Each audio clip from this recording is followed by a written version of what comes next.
omuzimu gwatema tebyagala kubimanya ebintu ebisinga ebyensi eno tulaba birabe n'amaaso gaffe naye galina we gakoma amaaso galina we gakoma bingi bye tutamanyi era mwana mwala bagenda okumutegeeza ategeera luvannyuma nti Ken yali yafa yatuuka n'okubeera ng'aleetebwa ku kijja bulijjo abadde abeera na muzimu nga tamanyi era baatandika okusabira emyoyo gy'abagenzi n'ogwa Ken nga mwe bagutadde okulaba nga Ken awummula mirembe emyaka gyonna gye yamala ng'amanyi alina muntu n'omwana gwe baali baazaala mwana mwala ali mu nsi ya mwoyo omwana gye baamuzaalira agenda okudda mu bwanda sitandi nga bulijjo abadde ali mu katemba oyinza okubeera nga olina omuntu ng'olowooza muli mu lyo life kumbe muli mu nsi ya myoyo ojja ogenda okitegeera ng'obudde bwayita firimu neekyagenda mu maaso nagambye kitundu kyakubiri ensi y'emyoyo era nga bulijjo tatandikono nga nza kuweereza mpola mpola munange baddamu ate okungubaga obuto kuba mwana mula kyakamutuukako amawulire era mukazi wattu muyongo bevu yali takikirizangako ku mukwano gwe yali afunye ate ebbanga lye baamala nga bali ne Ken nga kiraga nti babadde bonna omukwano gwali gweyongera ng'ali ng'eyakamufiirwa obudde buno talina bwanyumiza bano okusinziira ku life gy'abaddemu n'ebbanga lyamaze ng'abuze bano balinda bulinzi kuwulira sitoole liita naye yali waalijjukira liita ye yava ku kanaaluzaala bino abawala bye beeyagaliza abalenzi abatali baabwe naye agawali wamu ateega aloze ku kino aloze ku guli aloze ne ku guno ngamba omukwano timunkwate obubi egenda maaso kati mwana muwala yavaako ennabe yonna yonna eyabeerawo era mukazi wattu ayogera kino kyamuyitirirako gundi gwe ne bw'obeera ggwe ekyo ne kikutuukako oyinza kubiwoza otya era mukazi wattu asaba busabi kino ekiriwo singa batasobodde kuwona buli kimu munnange jjukira gwali gwamwagala era nga baayagalana omuzimu guli gwe gwakimanya gulina okubeera nebadde nsaba mama nga siriwo olabire Dariasi omwanange nkulabeewa toliwo ng'olazeewa byakugumya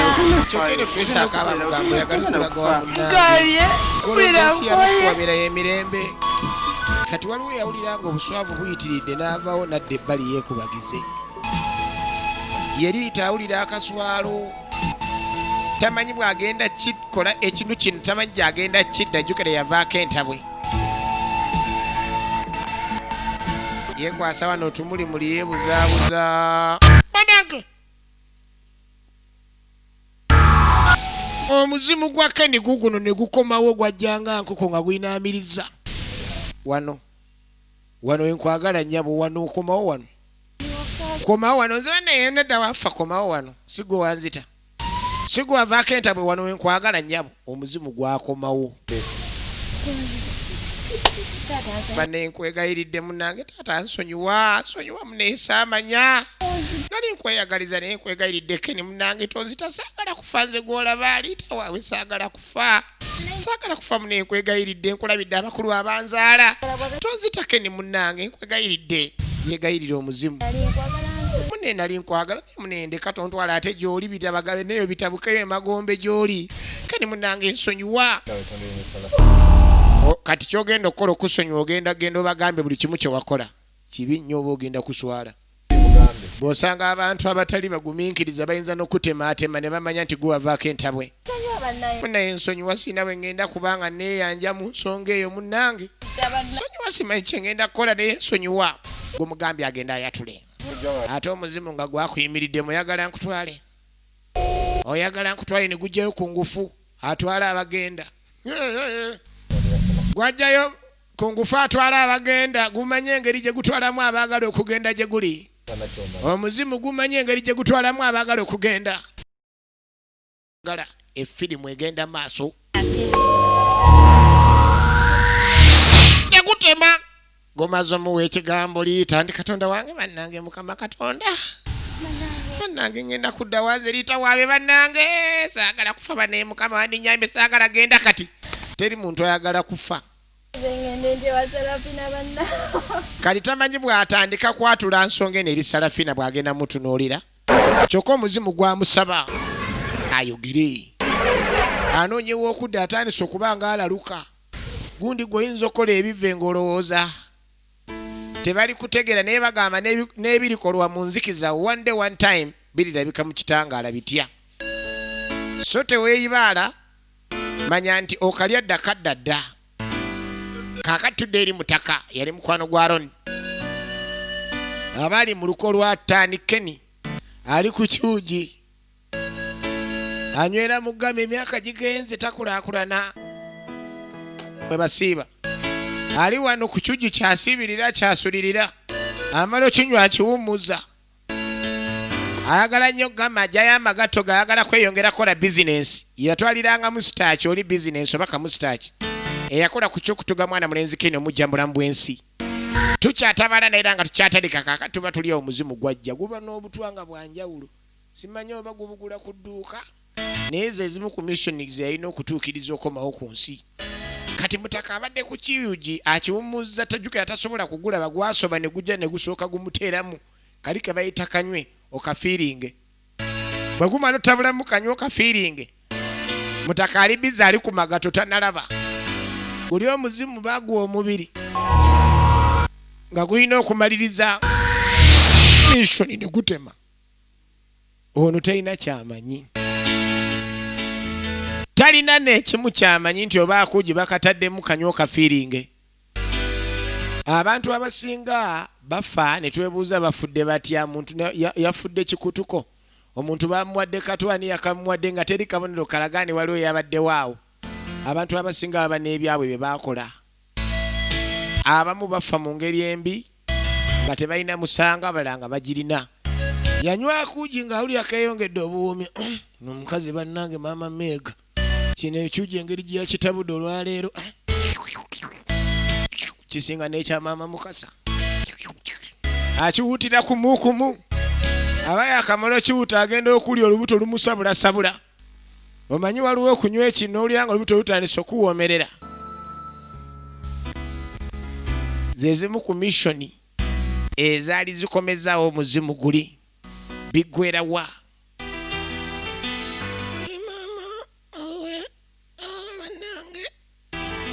kati kali akatwa k'omuzimu tekakuganya nagenda kuvuga kanyanya mperere waliwo bano bwe bawa obutwa n'asooka anoonya kabuyonjo n'avugayo kanyanya mperere omutonotono tebamuganya yenyolamu nziribabba emirundi ng'ebiri agenda oli olubuto lutabukidde ddala era nakkirira kawogo safari na muzigo P.O. Box Magomba address guba Mulambo yafiirawo guli omuzimu gwamulunga kanywa okafiiringe be bantu b'osanga ng'afiiridde mu nnyumba ng'emisana yabadde mulamu ne mwebuuza omuntu ono yafudde atya omuntu yabadde wano emisana ng'asambagala mugenda okugulawo ku makya nga yakoze kawogo safari na muguta abantu baba n'ebizibu byabwe abantu baba n'ebintu byabwe abantu baba n'ebizibu byabwe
Nembe tambula ogende.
Rita.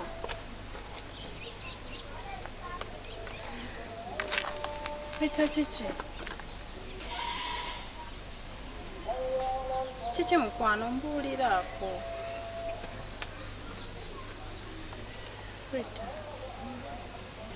Rita mbulirako mukwano mbeera akyeriwo. Eva. Singa gwenze.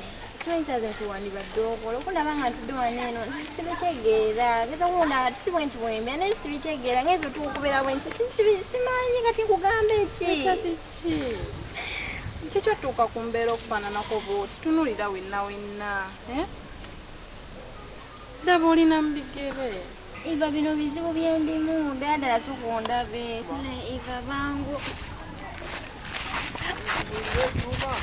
Tundukolagawo. Kenny. Kenny kiki oyagala sawa zino ate? Pita kiki? Kubanga baggobye. Soko tuuke ne wa mukwano go Emma. Emma. Abadde ki? Kenny gezako okugera ebintu bannange ng'okola ki? Pita kiki? Ati baggobye banno. Bangobye abo bona kyegede bati bategononya ki? Bannange. Kenny kiki kyoyagala? Kale genda wafa. Pita kiki? Nze kugamba genda kewa Emma. Bale bwali. Ati kiki? Pita kiki ng'osituka. Ate alazeewa. Ani? Kenny? Wabula Rita kirabika obudde eddalu. Kenny aliwa abaddewa. Kenny yafa. Kenny yafa gwe ne tumuziika n'omuziika. Kati kuna nti omulabe kyagala kungamba kati abaddewa. Abadde yogera ne badde kyo. Kati nze abadde atuddawo nze kugamba mbu Kenny. Kirabika obwongowo buliko ekiwaawo.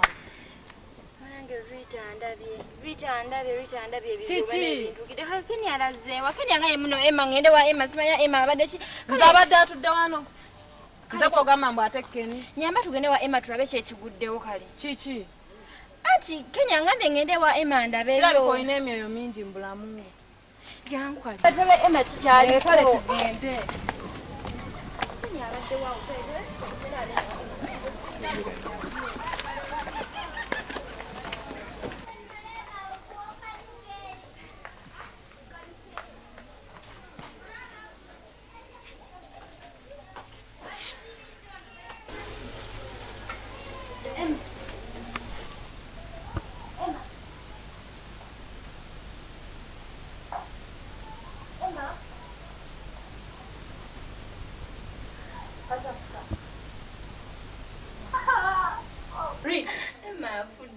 Kiki? Wali ongambye nti omuzimu ogusanze. Ogulabye gwo gukulabye. Nze sigulabye. Ongambye mbugugambye mbona afudde. Era kituufu wuyo afudde. Nze munnange Rita sigenda kuddamu kukwatagana naawe. tuyogera bwotyo nawe. Kati omuzimu nange okunsanga ne kuntwala. Ngono bwe kukugamba. Amate kukututengo ndaba. Rita bwe bibanga bye. Ame togenda. Kirabika Rita. Buli muntu gwokwatagana naye agenda afa bw'atyo. Nyamba tondekaawo. Siyinza kusigala nawe. Mulambo simanyi nange nyinza ofiira mu bintu bwe bityo. ate wali ongambye nti omuzimu ogusanze gukulabe nze we sigulabidde sengenze munnaye gwamaanyi Emma Mukama Katonda muli muntu yenna ennaavudde mba nange Mukama Katonda nakola kyema Emma Mukama Katonda banange ngenda kuddawa banange lukyankola eki buli muntu yenna emikono ginesonono ogwemade naye Emma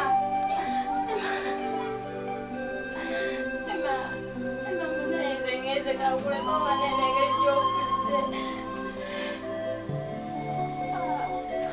nanga batona bandesewo Emma baneze nange kangende nenseno ne banesimanyi kyakukola nange omukwano guntuusiza ku bizibu banange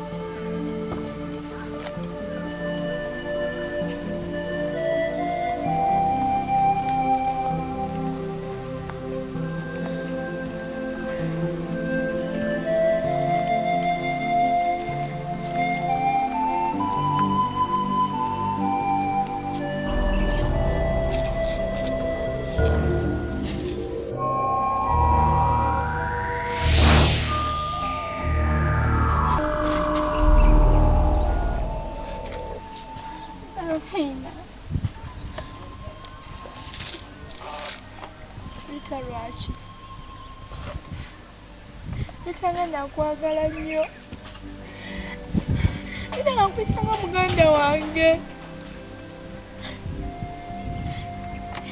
Emmy nsonyiwe Sarafina nsonyiwa saakigenderera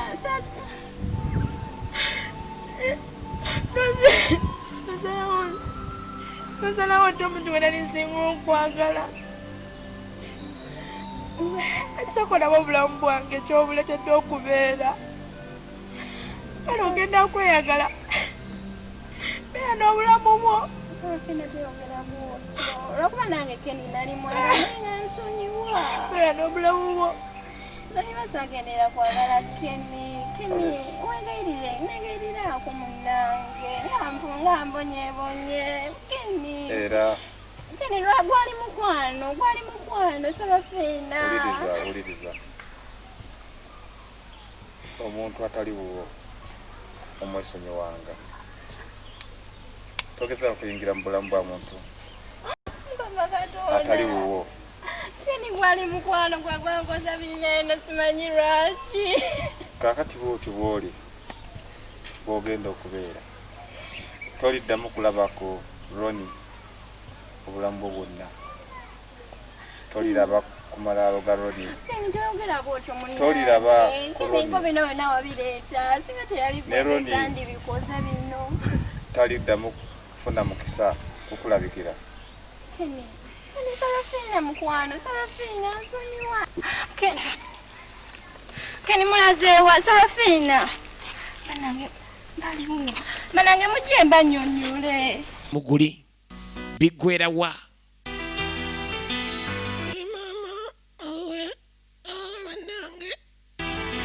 kati kali akatwa k'omuzimu tekakuganya nagenda kuvuga kanyanya mperere waliwo bano bawa obutwa n'asooka anoonya kabuyonjo n'avugayo kanyanya mperere omutonotono tebaamuganya yenyolamu nziribabba emirundi ng'ebiri agenda oli olubuto lutabukidde ddala era nakkirira kawogo safari na muzigo P.O. Box Magomba address guba mulambo yafiirawo guli omuzimu gwamulunga kanyo kafiiringe be bantu bosanga nga afiiride mu nnyumba ng'emisana yabadde mulamu ne mwebuuza omuntu ono yafudde atya omuntu yabadde wano emisana nga asambagala mugenda okuggulawo ku makya nga yakoze kawogo safari na muguta abantu baba n'ebizibu byabwe abantu baba n'ebintu byabwe abantu baba n'ebizibu byabwe abantu baba n'ebikolobero byabwe finu mbagiyise ensi y'emyoyo era nga vijje siliva nga lujjo tatandikono nga nza kwereza